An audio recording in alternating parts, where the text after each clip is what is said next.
legends, and welcome to Unbeatable You, where we connect, thrive, and conquer. I'm your host, Brett Robbo, and I'm super grateful for your valuable time. So let's just dive straight in.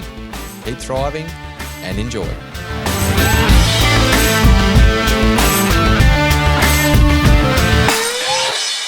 I'm excited, man. Yeah, this is cool. Likewise, right back at you.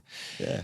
Jordan Briggs, welcome to the podcast, my man. Thanks, bro. So good to be here. I'm grateful to have you here, and you are a holistic health coach. Yep. You help people heal through the mind, the body, the gut, through doing lab work, blood work, and coaching with them.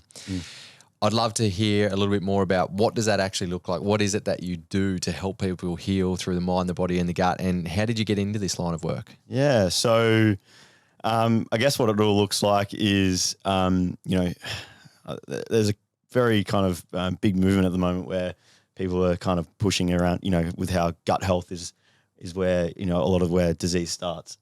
And whilst that is quite somewhat true, 70% of health issues would probably somewhat have a gut component in it. This is where we're often doing a lot of work. So whether that's through our diet, whether that's through addressing microbial imbalances in the gut, whether that's addressing things like leaky gut, parasites, fungus issues, the list goes on. So what I'm commonly working on with people is the manifestation of their health issues and how a lot of systems are connected back to the gut and how a lot of systemic issues start to cascade from those problems.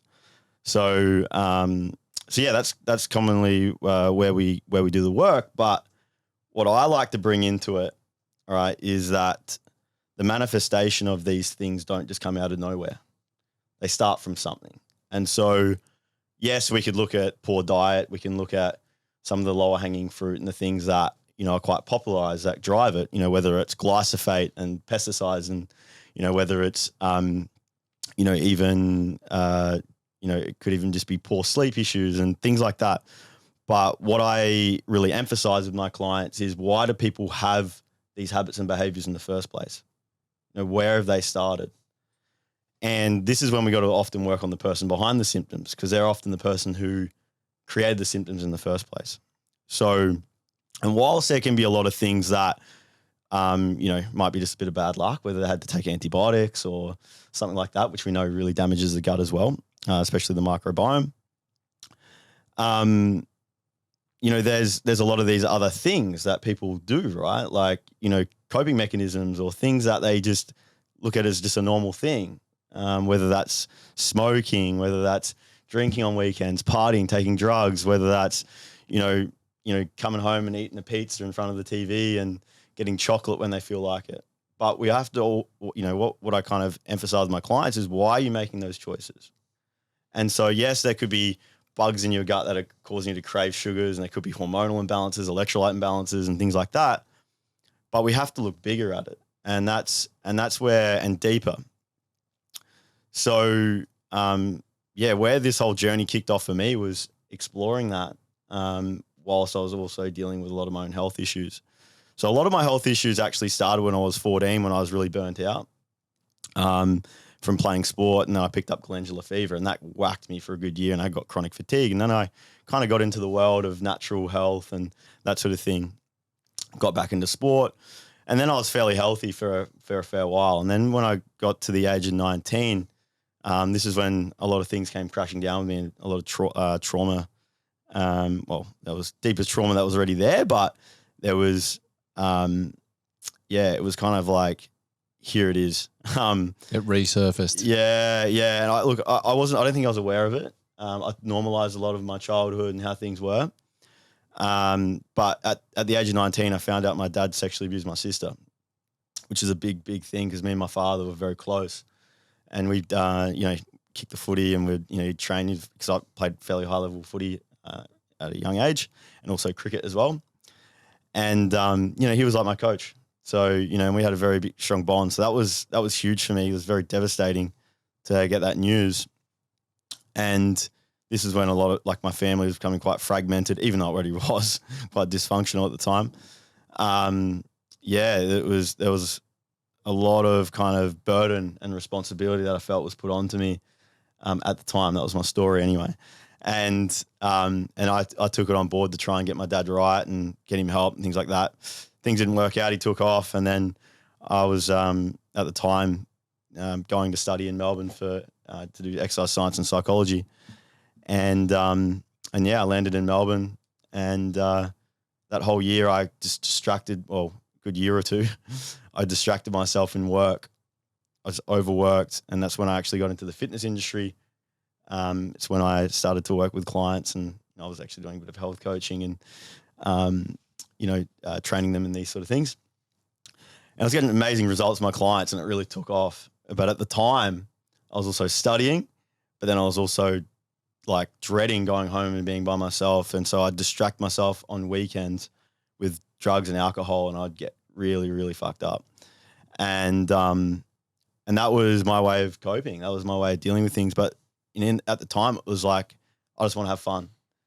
And being at home, my story was, I'm just bored.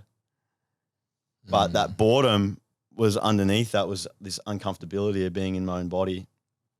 And so there was also a part of me that was playing out where it was the boy that was abandoned. And so there was this fearful, needy boy looking for acceptance and love through others was kind of my being at the time, the way I was operating. So whether that was in my work or whether that was, so-called friends, acquaintances, I call them now, like we, going out to nightclubs and thinking they're all your mates and things like that. So yeah, it was a tough time, but I learned a lot, and I'm glad I'm not glad those circumstances happened with my family, obviously in the lineage of trauma, but I see it as something bigger than the individual. And so my father, he was abused, and he had an alcoholic father, and he, like my pop, he left home when he was 14. Left Victoria, went over to South Australia, and smoked cigarettes his whole life and all these sort of things to deal with his pain. So whilst these things might be big things, I like to reiterate with people that you don't have to have massive like traumas like the sexual abuse or, something really horrific happen to you for it to be trauma. There can be just certain things like needs and things like that not being met. We can get into that soon, but yeah, staying on the point with obviously being bigger than the individual, like, that's why I think compassion is such a beautiful thing, which helps you release yourself from suffering. Because, I see my father, he actually is a good man. He's got some fucked up parts of him, that's for sure. But those fucked up parts aren't his fault. It's his responsibility to shift it, but it's not his fault. Is their fault? Whose fault is it? Well, we could say maybe it's Pop's, my Pop's fault, but then like it's not his fault either, because then it would be his father who did it to him. You know what I mean? And then so there's this normalization, and there's also this dark shadow that almost overrides these sort of people to the point where they don't have any control of themselves. So we can be quite black and white, I think, with the way we think in our mentality. Yes, there needs to be strong boundaries. Yes, there needs to be obviously things put in place for these sort of people to protect like society, but it's so much bigger than them. So what I'm hearing you say is that a lot of time people's actions are coming from underlying belief systems and patterns that they have inherited through their life experiences, often from a young age, and not realizing how it's playing out in their life, and also not having coping mechanisms to steer it into, like, all the good parts of your father could have been all that manifested, but those fucked up parts, as you put it, came about from him not having the support, the tools, the strategies, the awareness, the knowledge of how to not act from those spaces. Yeah. Yeah, and so we could put it that way, but the way I look at it with my father is he was a boy stuck in an adult's body, and he had a father which is super common for men. Yeah, and he had a father who abused him, and then he had a mother that he loved. His mother passed away just before I was born, and at the time, he felt like he lost everything. And what that triggered him back into, the way I see it, is back into his boy. So then who did he think he went to find love and connection? When my father and my mother had a lot of dysfunctionality and lack of connection, yes, he needed to take responsibility for that. He needed to be the man and step up. But I can see why he would have abused my sister, because that's where he would have went to find his connection. So you're not saying it's okay, you're not saying I'm saying that his behaviours that's fine. No, it's okay that he did that. What you're saying is that I understand why and let's put it in a broader context, why people behave in this way. Correct. Yeah. Compassion, understanding. It's not okay. No fucking way is that okay. And as I said, things need to be put in place as it is. However, you can understand. And I think people are just like, they're monsters. They're like, kill them, get rid of them. But we have to understand the depths of these traumas and these patterns and behaviors. So shifting gears a little bit, and thank you for sharing that, mate. I can understand that that's quite a challenging period, and feel free to come back to it. But I'm just thinking about then with the work that you do with people now, and you said that childhood trauma is a big part of what you address with, or not childhood trauma, sorry, the lineage and understanding where their manifestation has actually come from with what they're experiencing. So what I'm hearing you say also is that when people come to you with some health challenges, you're looking at obviously the root cause, which is, gut health and what's going on internally. But more than that, so my question to you is, how often do people come to you with an illness or a manifestation of something or challenges, and you go to their emotional well-being? Every time. Why? Because we have to work on the foundational reasons as to why those health issues manifest in the first place. So if I talk to them and they're eating ultra processed foods 3 or 4 times a week, and they're doing that, because they're, stressed in a job or, what would you call ultra processed foods? Oh, like packaged processed foods, additives, seed oils, GMO wheat, like the thing that the foods, so-called foods, literally have an ingredients list like this long. Which some of them are on the food pyramid, right? So people believe that some of them are healthy. Yeah, well, and they say flexible dieting and all this sort of stuff, and it should be included in a balanced diet, but it's not real food. It's not food. It's bullshit. Yeah. Anyway, so. Yeah, the reason why I focus on that is because, if someone's got a pattern in behavior and, I tell them, stop doing that. Like, they're not going to fucking stop. Because if they know they shouldn't be doing it. Most people know what they should be eating. Most people know what they, should be doing somewhat. Maybe not to the depths. Like, if you need to do a gut protocol and fix this and, rebalance this, microbial imbalances and fix leaky gut, and it's linked to this, that, and the complexities. But most people know they should be eating better food, exercising, maybe going to bed a bit earlier. Like, you know what I mean? Yep.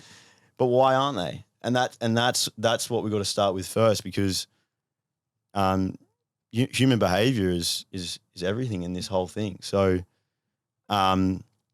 sorry, you were saying back there before that if they're eating ultra processed foods and they come to you, that you would address things emotionally because. Yeah. So because, if they've like, and it really depends on the person, but you start connecting the dots with stuff that, they've, dysfunctionalities that they had in their, in their family dynamics. Like, I'll give you an example, like a client that I had, that I was working with, and this isn't uncommon, but, I was working with a woman who lost her father when she was younger. And she, her mother was quite a tough woman, quite a masculine sort of woman. And basically, as a single parent, she was obviously taking on board everything and doing all the things. And then there was her daughter, seeing her take on all these responsibilities and all these things, and she felt like she had a big responsibility and shoes to fill with her father gone. So then what this led her into is not only feeling unsafe in the family dynamics of, fuck, like there's a void here. Like I don't feel so safe just having a mum that's doing all the things, and I've seeing her stressed all the time and blah blah blah. So I got to really show up here. I really got to take on some responsibility, and so then these expectations start to come into our mind, and then you start to look at obviously the fractured dynamics between her and her mother as well, with her being that more masculine nature. The way she perceives that when she's not so nurturing is things like rejection and abandonment. So then you start going, okay, well, that's going to affect her levels of self-worth. Then she's going to adopt these patterns and behaviors of like, I need to strive and be successful and do all these things. And, money's like a big problem. Like money doesn't grow on trees because we struggled, And so now what is she doing? Well, if she sits down and rests, she feels guilty. If she's, if she's not, killing it in her work, all right, she feels like she has to stay back longer. If and then what does she do to deal with that stress? Oh, so now she's probably drinking a little bit more on weekends to decompress on the weekends. Food choices. Yeah, now she's probably having chocolate, when she gets home, maybe a nightcap of wine. And then she's back into it again, and then smashing caffeine because she wants to get back into that masculine energy to help her keep pushing towards whatever she's trying to get to, which is the pot of gold at the end of the rainbow, and it'll never feel enough. Yeah, because there's a void that she's trying to fulfill. Yeah.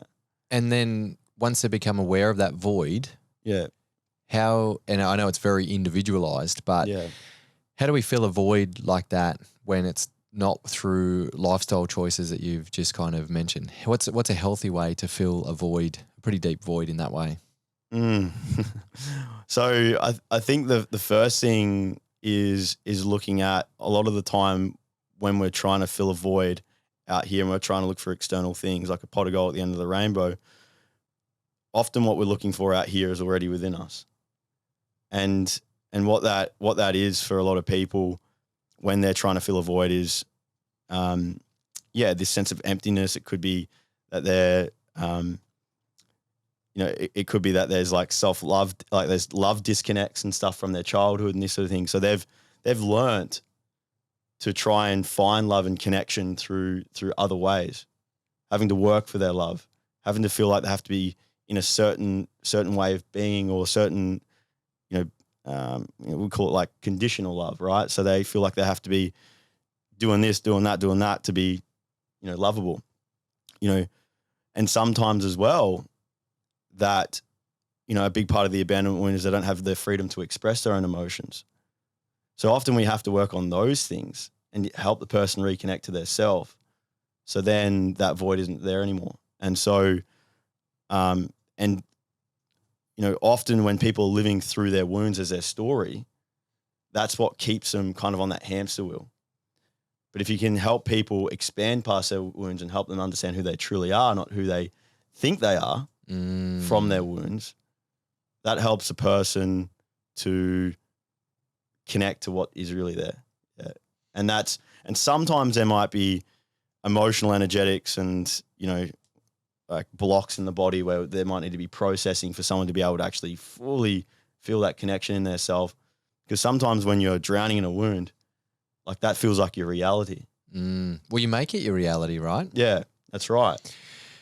Talk to that little bit about that emotional energy block, what you just said there, because I love the way Dr. Joe Dispenza talks about it, and with the energy bodies, and that our thoughts are the language of our mind and the emotions are the language of our body. How does not processing emotions affect our health how might that manifest in other physical kind of ways? Well, we know that when you process emotion, it can like reduce the stress response by 60%. So okay. So like, I mean, straight away, if you want to talk science without getting too woo here, but like we know that it's going to regulate your nervous system tremendously. So give me an example of how people in general and the listeners might think, well, am I processing emotions or am I not? What does it mean to process emotions to ensure that we're lowering the stress response? What are some emotions that we want to be processing? Well, I mean, all emotions we want to be embodying. Yeah. Whether it's joy, happiness, we want to let ourselves to feel that, because some people don't let themselves feel that either. Because when they did feel that, maybe they got shame for it, or they may have even got shame for feeling anger, but it may not have been embodied in a healthy way or shown to them how to embody anger in a healthy way. All emotions, man. Yeah. What's a healthy way to embody anger?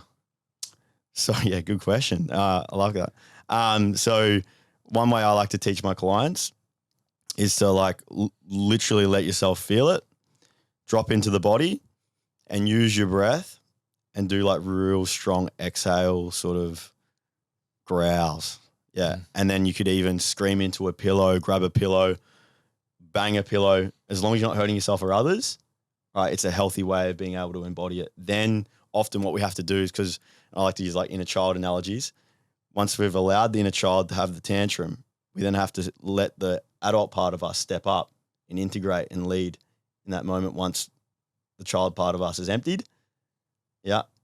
And then we can sit into the body, into that more kind of centered way. Yeah. I love that. And what on the anger theme, and the reason I bring this up is personally, I still experience it. It's a challenging emotion for me that comes up from my inner child, and I'm using healthy ways, challenge like that almost on a daily basis with two toddlers. I'm challenged with it on a daily basis to express that in healthy kind of ways. What happens if we don't express the anger in those healthy kind of ways, and we either suppress it in those moments, or we let it out in unhealthy ways in those moments? Well, I think we have to understand, well, why aren't we allowing ourselves to express emotion? And that's when it goes back to childhood. And a lot of the time it's like right and wrong parenting. You know, when you feel that, that's not okay. Or it could even be where there's anxiety built around like feeling an emotion. I've had a lot of clients go, yeah, my mum used to like freak out when I was crying. Yeah. Or my dad would freak or whatever. Or my dad would just kind of like, get away from me. And so when a child doesn't feel safe to be fully self-expressive, well, then it builds this conditioning of fear around stepping into that. So then what that does, it takes you away from being in that flow state of your body, which is the intuitive part of you. So then what gets in the way is your ego and then puts you in an indecisive place. So then if you're in your ego, well, then you may be overthinking, you might go into kind of like, further avoidance patterns. You might go into, and sometimes if there's a lot of pain that's beneath the surface, shadow parts of us start to creep in. This is where the patterns and the addictions and different things start to come in to keep repressing it and pushing it down. So what's that going to do to a human body?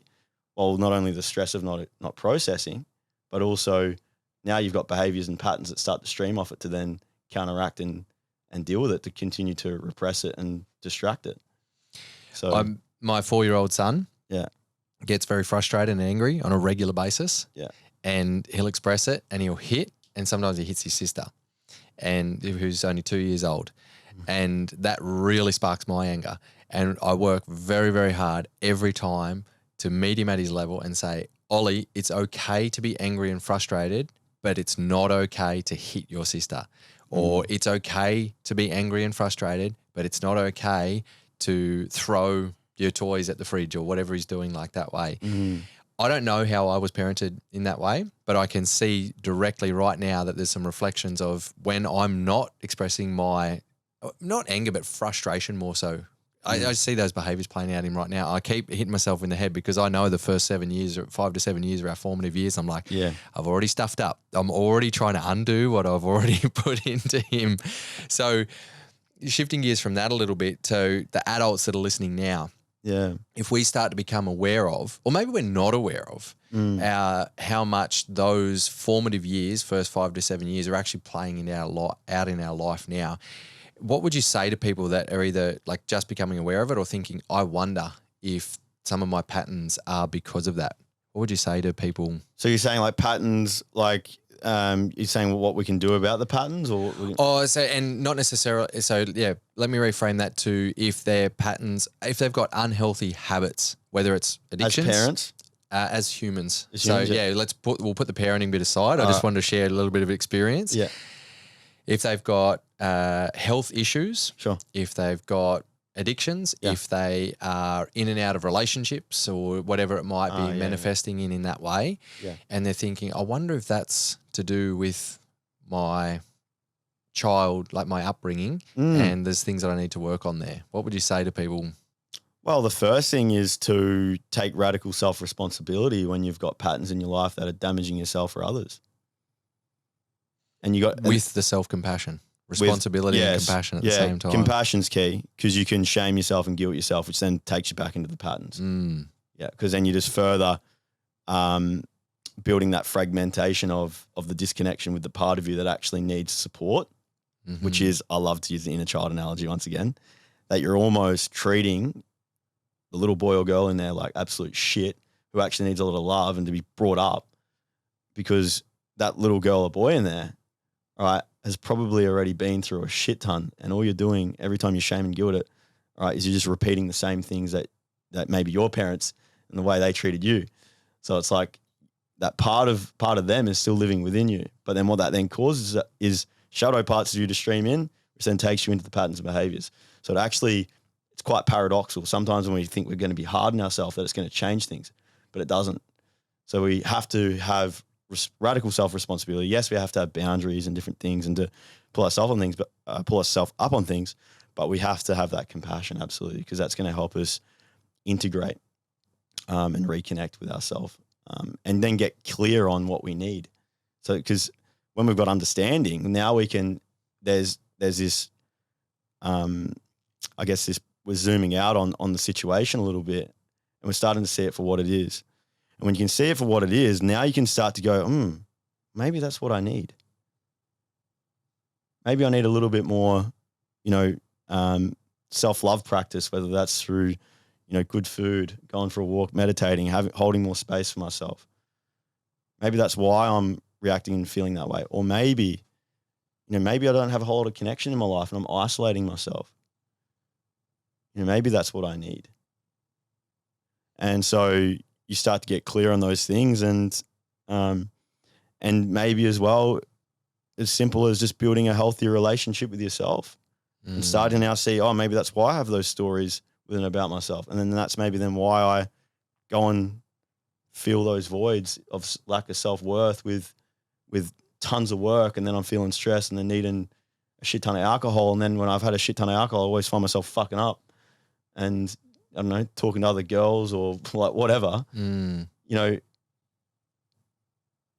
maybe now I can understand that mother wound I have. That's probably why when I'm drunk, I'm going into those places with females.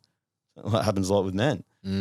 So you can start to zoom out, compassion, understanding, but now like radical self-responsibility. This is hurting my partner, or this is hurting me. Like this, I'm going down the same path my father went down, let's say. You mentioned the word stress there and a few times throughout this chat. For people who are on the go, might be high achievers in their career or their business, and they're really good at what they do. Yeah. And let's say that they've got a family and they do a lot of running around for the family, and they pride themselves on holding things together. And I'm talking women and men, and their self-care practices might look like exercise. So they're taking care of themselves, and they might eat relatively well, but there's no doubt that there's a lot of stress in their life. Pressure from work or the business, pressure from the family, pressure to keep those plates spinning. Why is it important for these people to recover from stress and to minimize stress internally? So we're talking both, like just parents in general? Let's know for everyone. So from a health perspective, why should we have good recovery practices and bring things into place to minimize stress? What's it doing to us health-wise? Yeah, so the problem is we're in this like world now, this modern world where like we've got technology, we've got, the 9-to-5 job, we've got families to feed. We've also got like segregated kind of like family units now, like back in day dot, it would have been tribes, and there would have been, when you had a family of 4, you would have had another 3 elders probably hanging around, helping out. You know what I mean? Now you've got mother, father, kids, and then father's running a business, like taking care of a bunch of other people too. It's a lot, and then you've also got young people now as well who are being raised into a world of just food that isn't food anymore. That's just full of absolute, like, it's almost toxic, like a lot of the processed food is anyway. And even a lot of the whole foods, they're sprayed in fucking poison, literally glyphosate, which is Roundup. Your parents are spraying that on your weeds. So, this is like nasty stuff, and we're normalizing it. Kids are just vaping like now, which we know it dramatically decreases testosterone in young boys. We know the average 22-year-old today, like male, has what a 67-year-old male had in testosterone levels in 1999. That's insane. Yeah, so you've literally got young boys now that are literally like old men in their testosterone levels. That comes from water, from food, from environmental toxins, everything. Because you mentioned vape, but I just want everyone listening to go, no, hang on. This isn't just for boys that are vaping. This is... This is big. Yeah, this is an epidemic, and it goes into so many things like poor foods, water quality, phthalates, which are literally there's a study that has been done where the anogenital distance, which is basically the gooch, right? All right, is hang on, what's the technical term for the gooch? Anogenital, well, I call it distance. The distance. Yeah, okay, yeah, in the research, and they've measured it. They've measured it with young boys, right? That had their mothers had high levels of phthalates in their system when they were pregnant with that. What are phthalates?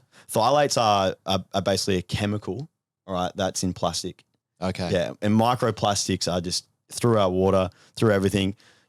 Probably the underwear you may be wearing could have polyester in it. That's full of phthalates. I wear bamboo. Good work. So you're onto it. But this it's there's so many things. Glyphosate. I mean, yeah. But yeah, sorry. With phthalates. So with phthalates, it was found in that study that the mothers had high levels of that. The women that had high levels of that, the boys had shorter anogenital distance, which is more is heavily correlated. Like that's like a female. Females have very shorter distance in anogenital distance, and the boys, their balls were more retracted, and they had like smaller penises. So overall, the development, like the male characteristics of the boy, was less developed, and so this is why which correlates to less testosterone. Yes, less testosterone. Yeah, more estrogen, and this is why now you're getting men feel like they don't feel like men anymore. Like literally, especially like the newer generations coming through, especially if they're not, being fed the right foods, filtering their water, they're not being given water in plastic and, all these sort of things. So, and especially if the parents aren't healthy as well, because it carries on to the child. So yeah, I mean, it goes deep, but coming back to the question that you asked before around like, why is it important for people to be focusing on their recovery? Well, it's because of this. We're sick. We're legitimately sick, and it's not an exaggeration. We are sick as a population. Yeah. And if we look at and people go, oh, I'll go and get my blood work done with a doctor, and they say I'm all good. Well, those lab ranges are based off sick people going in and getting their bloods done. That's not. So they normalise the blood ranges based on people who are on like a crappy westernized diet, and this is the average of what people get. So, you're in the average, you're okay. Well, not just, it's not so much that, it's the people going in and getting their blood work done. Who do you think goes and gets their blood work done? People who feel like shit most of the time. Yeah. Okay. I get my blood work done occasionally. Yeah. But that's because you're looking to get what you're optimize. saying. But majority of people that even the doctors, they don't allow healthy individuals usually to just get their bloods done. Some doctors may, but most don't. You got to have a reason. Yep. So when you go in, all right, so when they're correlating off these sort of people, okay, well, it makes sense why 50 or 60% of people that go in that feel like absolute shit aren't getting help. Yeah, because doctors aren't trained in that field, but then doctors call our world pseudoscience. Not all doctors, but a lot do. And there isn't this integration. I think we should be in this healthcare system, like doctors certainly have their place. That's the first place you probably want to be going if you got something more sinister going on, that's for sure. And, but this emerging of health coaches really needs to be integrated into the healthcare system because society's fucked, literally. Yeah. It's not heading in a good way. Yeah. And when you say our world, it's like you've studied functional medicine and you're a holistic health coach. Yeah. And the integration is, I've been working with a functional medicine practitioner since 2016, I think it is. And we know that there is a small amount of integration. So we've got integrative practitioners, we've got holistic health coaches like yourself that can work in with some doctors. Good. But majority of the healthcare system, what you're saying is normalizing these unhealthy behaviors, which is making us as a population sicker. Yeah, well, and they'll say don't eat too much red meat, and these type of things. So that gives you heart. There's so much outdated science, like cholesterol.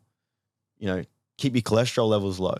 Well, don't say that to a man who has low testosterone levels, because you're literally going to make him sicker. Why? Because cholesterol is a cofactor for DHEA and pregnenolone, which is the precursor for testosterone. Okay. So, you're literally starving the nutrients that the man needs. And if you tell him not to eat red meat, well, now he's not getting zinc. Now he's not getting phenylalanine and tyrosine, which plays into dopamine as well. So now you're literally making him even worse. He's going to feel even flatter. So, there's a lot that needs to go, into people's awareness and education.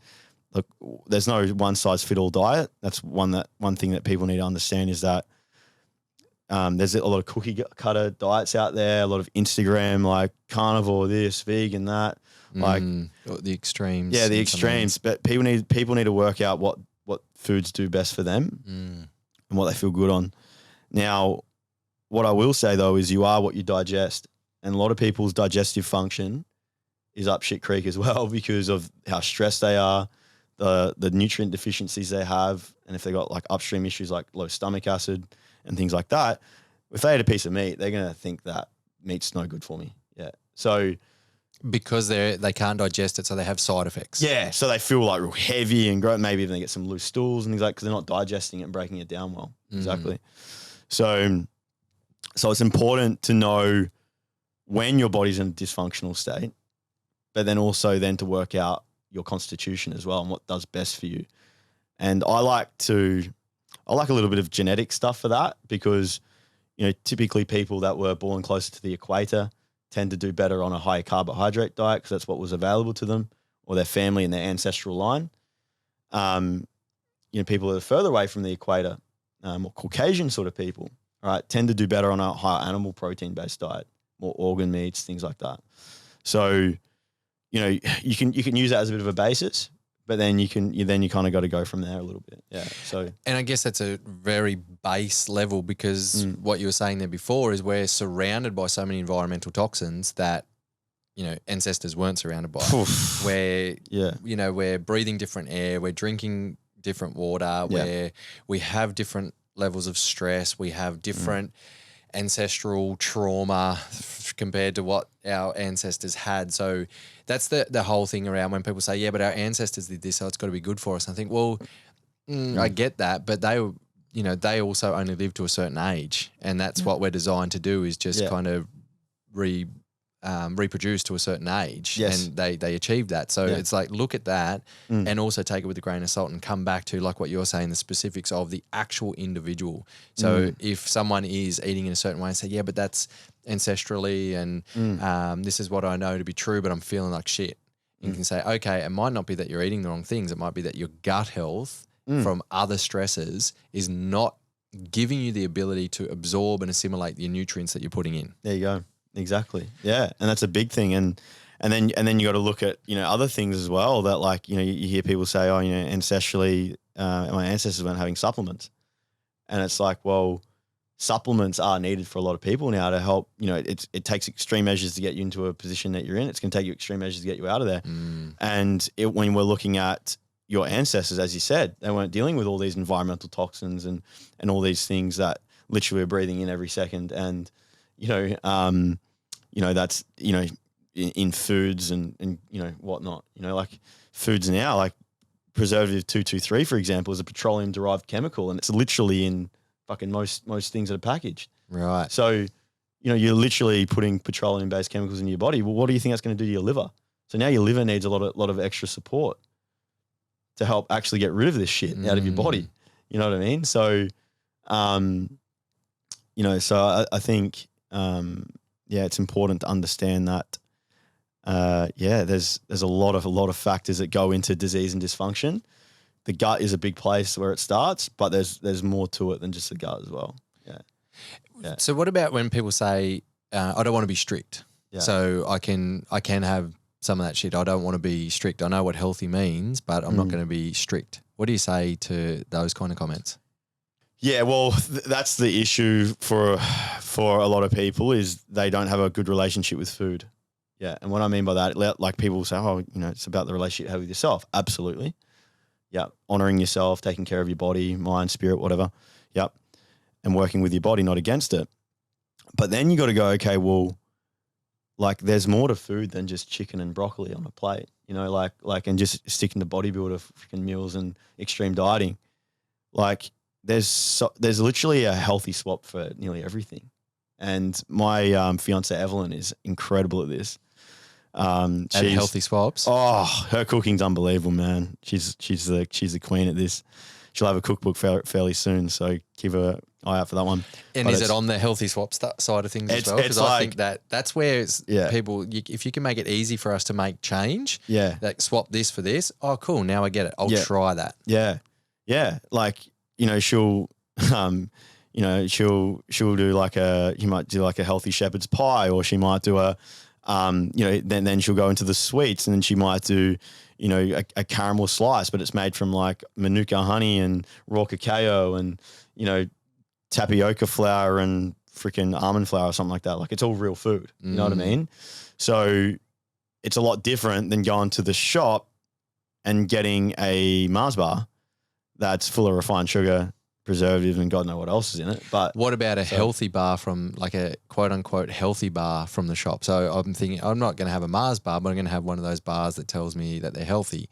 But then you look at the ingredients list and there might be a couple of quote unquote healthy things on there, but they've got to fill it with preservatives to give it the shelf life. And that's a no-go. Yeah. Because I mean, the whole purpose of getting you well is getting you reconnected with nature. The further we disconnect from nature, the sicker we become. So nature isn't chemicals. Nature isn't all these man-made fucking things that we're putting into our body now that is disrupting our system and taking it further away from homeostasis. It's working with, things that have grown from the ground in really good soil, not sprayed with shit. You know what I mean? And, that it's breathed or it's swam, and that hasn't been brought up on hormones and freaking antibiotics and fed with grains and, pseudo grains and different things. So, it's getting back to, kind of what was available to us ancestrally when it comes to diet, but then we can also give it that modern twist of cooking and bring things together and make some really beautiful food that people can enjoy. Now, not everyone may do well on a lot of those foods straight away, especially if they've got health issues. Like, for example, cacao is very high in oxalates, and oxalates may increase histamine in the body, and people may feel really shit on that. But the thing is that, there's a root cause to that, and so, we want to address that so then you can get to a position where you can enjoy real food and integrate into having a more healthy relationship with whole food eating. Yeah. It's all sounds pretty complex to some people who are busy and need quick fixes, and they think, but I want to be healthy. I really do, but I don't have time. I'm up early and I've got to get the kids ready, got to get them to school, and then I'm working all day, and then I've got to get home and don't have much time, and I'm in and out of the grocery shop and store, and I'm trying to pick healthy things here. So what do you say to people that are like, I'm trying to do well, it's really hard? Yeah. Well, firstly, compassion. Like, we got to look at the circumstances. It's pretty hard to maybe talk into it without some context, but I think a lot of people, they can either feel very trapped in their reality, and so that's something that may take a little bit of a longer term approach to addressing that, because once again, I'm going to go back to why is that manifestation happening? Is there lack of boundaries for yourself? Are you a martyr and you're sacrificing your needs for the good of others all the time, and you're always feeling like this responsibility, like I need to be busy and be doing a lot? You know what I mean? So now we go, hold on a second. Is the reality you're in right now? Yes, that's your reality, but we may be able to shift that reality. Yeah. And so that's often what I focus on a lot with my clients, to empower them and to get them not so much enslaved into, fuck, this is how things are, that actually things can be quite neuroplastic. And if you put enough intention into something, you can shift something. That's like the Joe Dispenza stuff, right? Like, so I like to help people with that, but in the shorter term, you just got to do what you can do. So I think like meal preparation is key for people that are really busy. Do a big cook up once, twice a week, and get all your meals sorted. Create space and time for it. You'll have time to do that. Yeah, and things like that. Yeah, that's a good point. Is preparation, and even I get caught up in this. So I'm big on this, and we spend a lot of time preparing. And you'll see me carrying around my big cooler bag all the time. We're preparing, like my wife and I, and for our kids, and they're only 2 and 4, but we're getting as much natural foods into them and taking the time and preparing lunch boxes. And I can tell you now, it's a challenge at the end of days when they're finally down and they've fought to go to sleep, and then they're in bed and you're like, I'd love to just connect with my wife right now. And there's a whole heap of food prep to do. Yeah. It's really is about like prioritizing that. That element of that. And so I'm not saying that's at the expense of our connection. We're really like good at juggling and ensuring that we are getting both. But preparation is key, really is. And that's one thing that high performance sport has taught my wife and I really, really well, is preparing your food, because, and high performance sport is not healthy, but the preparation of food in and around your training sessions and having the right snacks and the right food when you're out and about and in between sessions, and if you're training and working and things like that. So it created this really good aspect of that. And what I find now is a lot of people get so caught up in the busyness that they don't create time for the preparation, and creating that time in the preparation can prevent the onset of some sicknesses or other health conflicts in the long run. That's or right. in the short term too. Yeah, because if you're in that reality, it's stressful. So it's not going to be sustainable long term. So the thing that I'd be looking at is the bigger picture of shifting it. But then in the shorter term, structure in your week is key. Time blocking your week, knowing when you're doing stuff, like, meal prepping at this time, meal prepping at that time, morning routine here. Evelyn, like my partner, she'll go in the morning routine the next day. You know what I mean? And we switch it up, and that way we know, but we're getting time for ourselves. You know what I mean? So busy parents, it's so key, because I find parents tend to be the busiest people, like, cause there's a lot going on. Now being a father, it's like, fuck. So it's quite, I guess, authentic to me right now.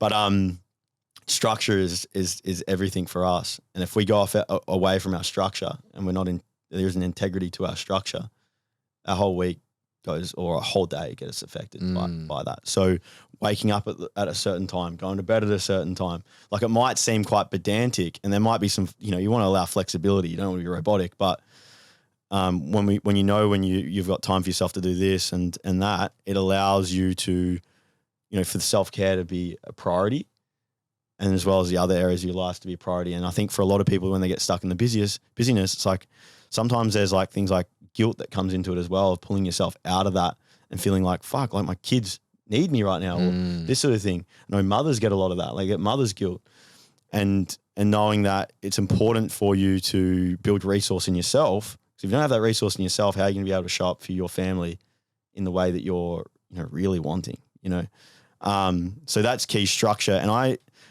you can't go away from delegating some things too. Yeah.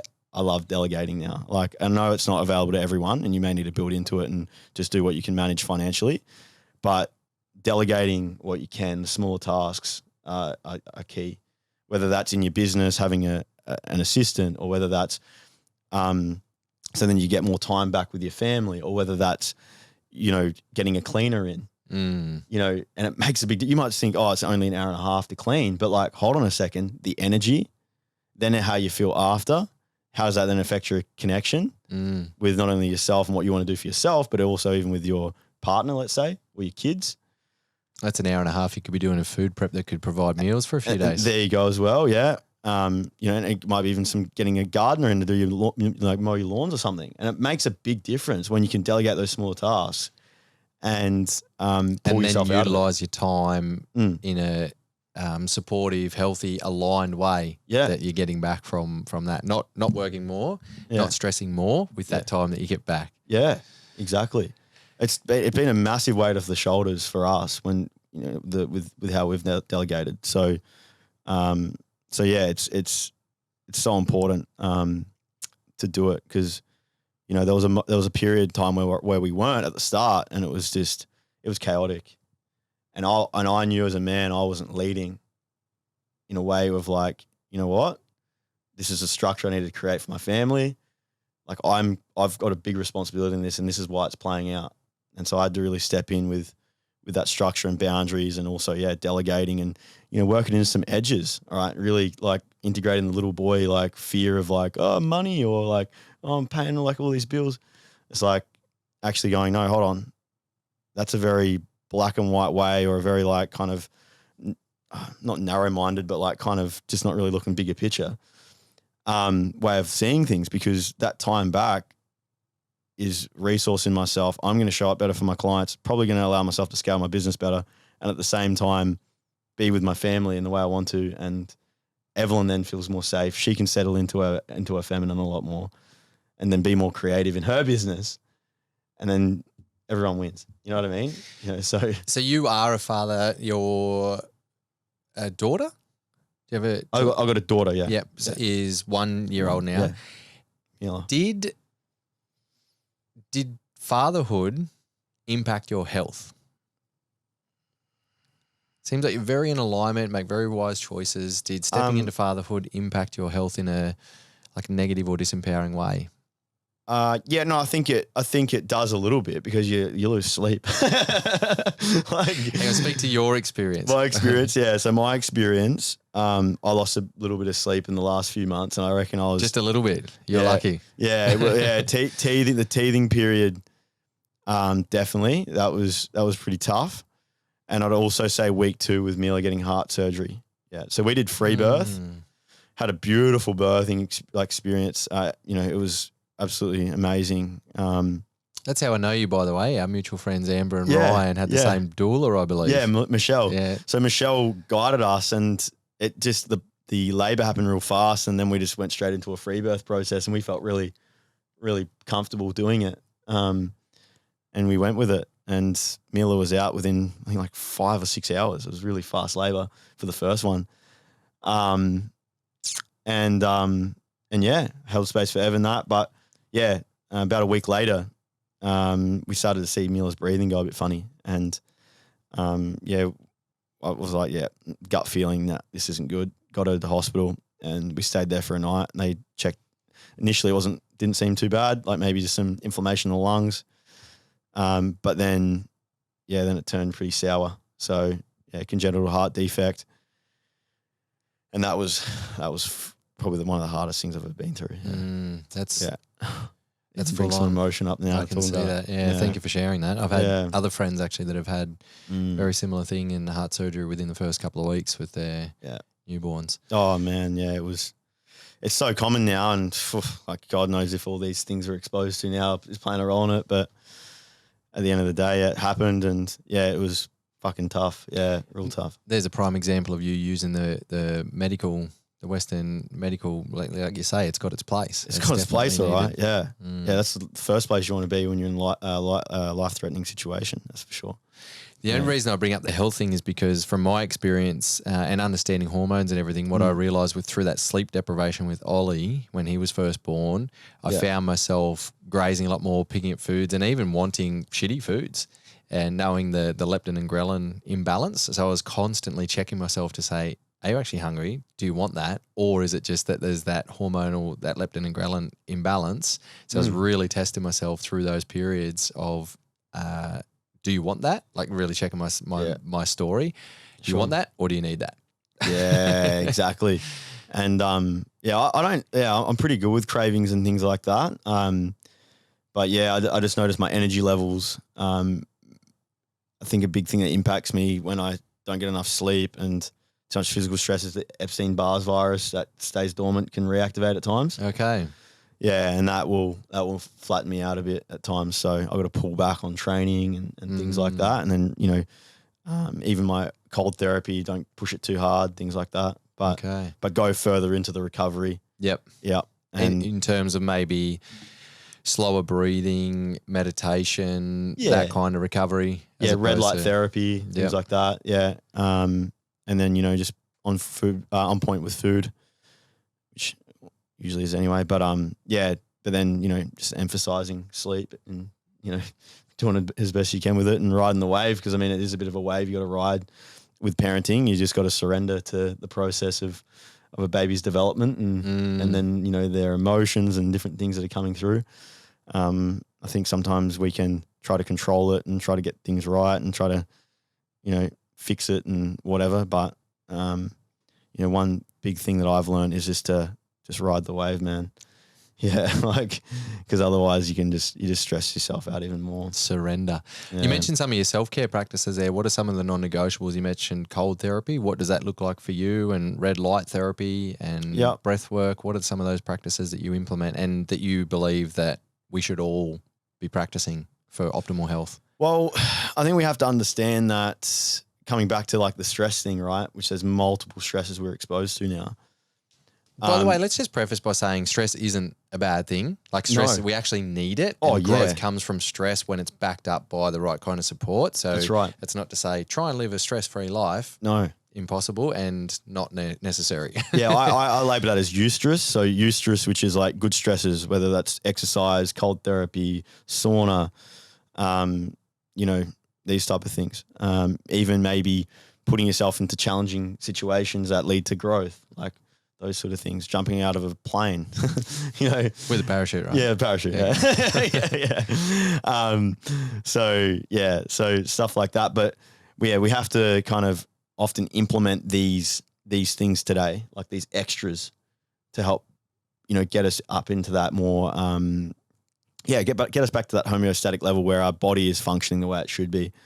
And so, a lot of the time people are in this negative adaptation and this kind of stress cascade. And that's what often leads to disease because they're not implementing the right recovery strategies like good diet, good sleep, enough rest, and then other extra things whether it's working on your gut health, if there's internal stresses like bacterial, overgrowth, gram-negative bacteria, parasites, candida, mold, all these things, it's going to be pretty hard for you to get into that homeostatic place when you've got those problems happening as well. It's issues stinking up your body essentially. So anyway, so I want to kind of preface that because it's important for people to understand that we need to be doing that little bit more in terms of, let's say more taking on more per se, but a little bit more extreme measures, and so, it's that's that where lifestyle by design, right? Yeah. We get to choose and making those choices instead of going to the pub for beers. Imagine if you looked after yourself a little bit more. So I'm not saying never go to the pub for beers, but it's that real lifestyle by design and choice of understanding that actually, doing a sauna and a cold plunge is going to be better for you now and your future self will thank you for it rather than going to the pub for beers on a regular basis. Exactly. Yeah, 100%. So, that's I've got a lot of things that I do. I do breath work, meditation. We know that's going to obviously like from more of a science way of looking at it, it's going to regulate the nervous system. From more of a spiritual standpoint, it helps you obviously expand outside of your current reality and the parts of you that may not be serving you, and the things that maybe you wanting to aspire to more. People call that manifestation and different things like that, and getting aligned with something that's bigger than you. Yeah. And, I love to have that practice with myself each day. What's something that's more aligned to you that's bigger than you? Helping shift this fucking epidemic of health issues in this world, man. Yeah, absolutely. And the pain and suffering that's in the lineage of people's trauma. Yeah. That's a big one. Yeah. And helping people understand compassion, understand the mind and how it keeps us enslaved in judgment and, just this like kind of disconnection, right? Where we're quick to judge and not see someone for who they truly are versus like patterns and little things. So, I think as a society, we've become very judgmental and, maybe social media is playing into that a lot and different things. But yeah, my whole kind of the purpose, to keep it really, really simple, that's bigger than me, is helping people expand their consciousness and to help them heal, right? And get them back to what it means to be a human, getting back to the natural way of being a human. And that's my calling. Yeah. And yeah, that's going to be, who knows where it will take me, but yeah. Yeah. Beautiful. I love that. Yeah. So, mate, we could jam on this for hours, and probably going to get you back on to focus on a couple of specific kind of areas, but in kind of alignment with what you were saying there about your purpose and Unbeatable You, the Unbeatable Philosophies is about empowering people to live an unbeatable life. And unbeatable doesn't mean that we're immune to life's challenges, immune to life's stresses, immune to life's adversities. What it means is that we have tools, strategies, support, knowledge, wisdom with us to help us through those challenges, whether it's the daily kids challenges or whether it's really big health or adverse challenges that we go through in life, and not be beaten by those. So to be able to navigate life from a different perspective. So with those philosophies in mind, what's one or two things that you'd like to leave the listeners with that they could start to implement in their life today to help them design and live their own unbeatable lives?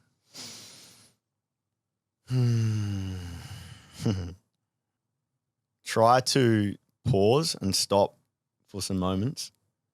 Pull yourself out of the current reality you're in and start to connect with it and see what are the parts that are serving me, what are the parts that I really love, what are the parts that aren't so working for me, and what can be, what's a bigger picture for me? Like, what is something that is going to be more aligned?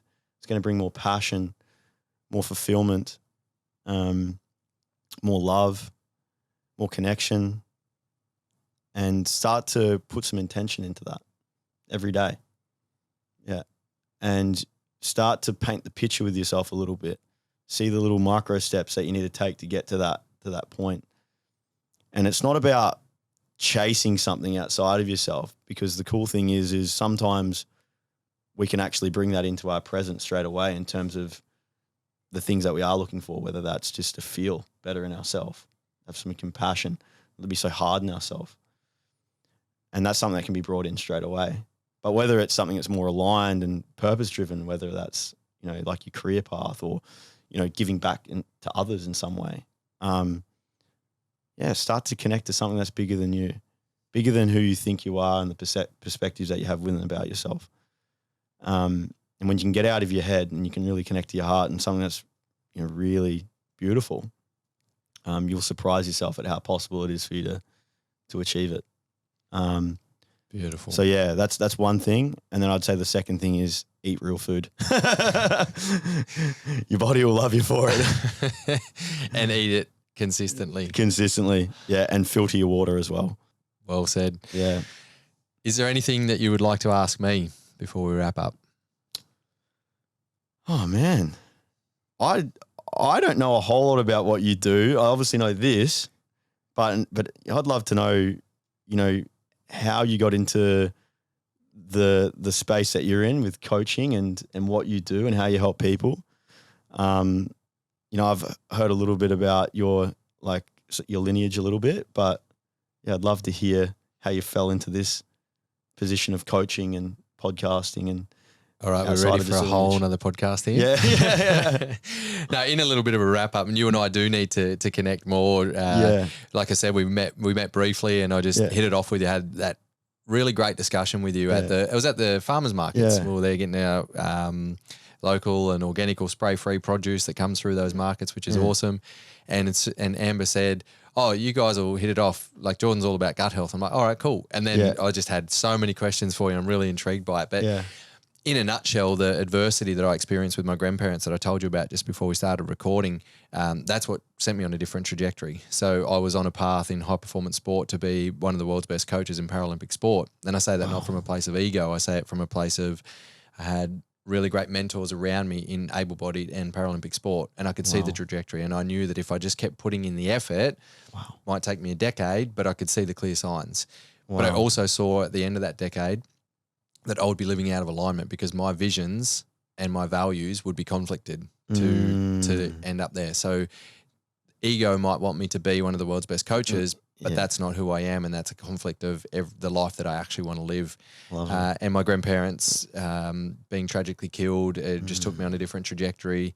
And I had that calling. I sat in silence a lot and solitude a lot, and it was the first time I kind of went internal a lot throughout those process.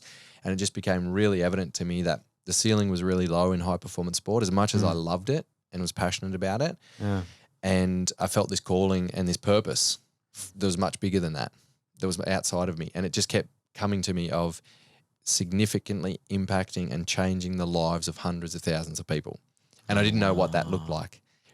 However, I did know what I was good at and what I loved, and without the language of it back then, what my zone of genius was around my coaching, not just sports coaching, but working with humans. Wow. And so that's why I quit my job, went out on a limb, created the podcast, created my own coaching around that, and it's all organically evolved in different ways around that. And I'm an ongoing student, absorbing wisdom from humans, but also just love learning all different areas. Yeah. So hence why I love getting people like you on here and just letting you riff, because although I've heard a lot of stuff, I always learn and absorb things differently as I hear it differently. Wow, man. That's amazing. And I think that kind of relates to what I said before with people to expand out of, something bigger than them. And what I hear in that for you was you expanded out of something that's bigger than you. At the time, if it had been just you, it would have been, let's be the world's best freaking coach in Paralympics. But you saw something that was bigger. Yeah, absolutely. And interestingly enough, I've got that vibration in me again. It's like there's something else more expansive. And I'm not saying I want to strive and do bigger and better. It's just this energy pool that I feel, hang on, I'm actually missing something at the moment. And I'm not in a rush and I'm not stressed and worried about what it is. It's kind of that saying of, when the student is ready, the master will appear. And I'm not sure if it's a master of a person or a master of an opportunity or whatever that is, but I'm feeling that I'm very hyper aware of this energetic pull that I had years ago when this happened. So I'm really just sitting in it and absorbing it and sharing it like this and just knowing it's coming. Of course. I'm not sure exactly what it is, but it's coming and it feels super aligned. Zero pressure, zero stress, not that strive, push, gotta grind. Love it. It just feels right. Fuck, that sounds awesome. Whatever it is, it feels amazing. You're connected, man. Love it. Yeah, that's sick. And that's when you're living from your heart in that way, and it does just feel like you're just focusing what's in front of you, but it's super aligned and it's got that purpose. The magnetism just comes because you're on that. I call it. I'm gonna start talking a bit more woo woo, but I kind of call it in the quantum. You're plugged in to something in the quantum that is, that's going to kind of pull you in that direction because it's like you're living in this kind of beautiful energy, and your aura and how you're showing up and all that sort of stuff is so aligned that naturally the thing that's out here just draws in at some point. It's not we chase it; it draws in. So, and that's what it's kind of been. It's like the path of least resistance. Like it's just kind of flows. When you throw that into reverse for people that say, always end up hanging out with dickheads or always attract the wrong person or, there's always this thing against me. It's like, if we look at the vibrational frequency that you're showing up in, and I say this from a place of not judgment, but compassion and awareness, the other choices that you're making, we kind of attract those opportunities. And I've been in those situations. My wife and I had really challenging last quarter to last year, and there was just time, and we felt completely thrown out, and we were analysing a few things of what was going on. And you know, the reality of what it looked like was we're on a downward trajectory. And I said to Marie, zero worry. Like, it was stressful, but I'm not worried about this, because I know that when we're getting pushed out of alignment a lot, and I've shared it heaps on this podcast, but we're getting pushed out of alignment in many different ways.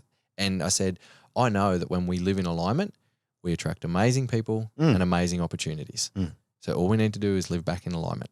Yeah. And when we started pulling all the shit and there was less of that external stuff that was pushing us, we're living more and more in alignment, and that's what started to happen. Amazing people, amazing opportunities. Amazing people, amazing opportunities. Yeah. Mate, I met you after that realignment too, so that speaks something. Yeah, that's awesome, bro. Thanks, that's sick. Yeah. Same goes to you, man. I feel like I've been really in that place too of just flowing and feeling really good in life. And yeah, it's an interesting one, because I feel like what's going on internally for ourselves energetically is often just like what's happening outside of us is just a reflection. So when you say that, as that inner shift happens, well, then the outer shift happens. And it's funny how it just, you know, it can push and pull a little bit when you are getting pulled out of alignment, different stresses, things, you know, old patterns maybe coming in at times, whatever. But yeah, man, it's a beautiful thing when you start to really understand how it all works. Life, I reckon. Yeah, and that's what I like to teach people, is having them expand out of this kind of like 3D reality conditioning that we kind of just see life as. You know, there's so much more to it. Oh, there's so much more to it. And speaking of which, for people who want to experience that so much more to life, how do they get in contact with you and work with you? Where's the best place to connect with you and follow you online? Yeah, well, I just want to reiterate, like, it's a big element of what I help people with. But, you know, the other big element that I like to work with people with is obviously fixing the dysfunction in their health as well. So, you know, if you are struggling, all right, with an array of symptomology and you're not getting what you need from your doctor, all right, that's where someone like myself would step in and not only help you address the dysfunction in the body, but also help you work on why that happened in the first place. And that's where the human behavior and also the mind and emotional aspects comes in, your lineage, all that. So anyway, where you can find me, because I'll put out a lot of content as well and tools and things, is on Instagram, Coach Jordan Briggs _VHP. And yeah, you can visit me there. I've got my link tree where my offerings are as well. If you want to check out those, they're all there, very clear and yeah, show you how it all works. And yeah, that's where you can find me. Brilliant. We'll link all that up in the show notes as well. Yeah. And I highly recommend that people do jump on and follow you, because you do share a lot of really good content. And I think it's highly valuable, just, you know, some tips and some strategies, but also just challenging people of the way that they're thinking and what might be showing up in their life. So yeah, absolutely. And look, I didn't get to relate a lot to probably a lot of the listeners, but you know, I went through a fair share of my own health issues as well after all that stuff happened with my father, and that's what's landed me in this position of gut health, because I was an absolute mess. So maybe we'll talk about that next time. Yeah, absolutely. Sorry, we did not come back to that. So let's do that. I think it'd be cool. Yeah, very interesting story. Jordan, you're a legend. I want to acknowledge you for your passion, for aligning with what seems to be your soul mission in helping people heal through the mind, through the body, through the gut, through emotions, through the work that you do. Keep shining your impactful and abundant light to the world, my man. Thanks, bro. You too. Thanks, Brett. Thank you. Yeah. And I love everything you're doing too, man. It makes a difference. It really does. Received. Yeah. Thanks, man. Boom. Nice work, brother. Okay, bro. That was sick. Awesome. There you go. Another empowering episode. And thanks again for tuning in. Make sure you check out the show notes for any extra links or information that we spoke about in this episode. Don't forget, you can now catch the Unbeatable You podcast on the YouTube channel, Brett Robbo Coach. If you want info and inspiration straight into your inbox on how to live an unbeatable life, you can sign up to receive weekly insights and actionable steps for optimal performance and thriving in every aspect of your life, plus first release offers on Unbeatable You courses and live events. Don't worry, there's no spam, just short, punchy, value-giving emails straight to you. Simply go to brettrobbo.com/community. If you find value in this podcast, don't forget to share it around with your mates and subscribe, rate, and review. It really supports the podcast mission massively. If you want to reach out to me personally, you can connect with me at BrettRobboCoach on social media, and that's where you can let me know who you want to hear on the show. Keep thriving, legends, and as always, remember, if not you, then who? If not now, then when? This is your opportunity to live your unbeatable life.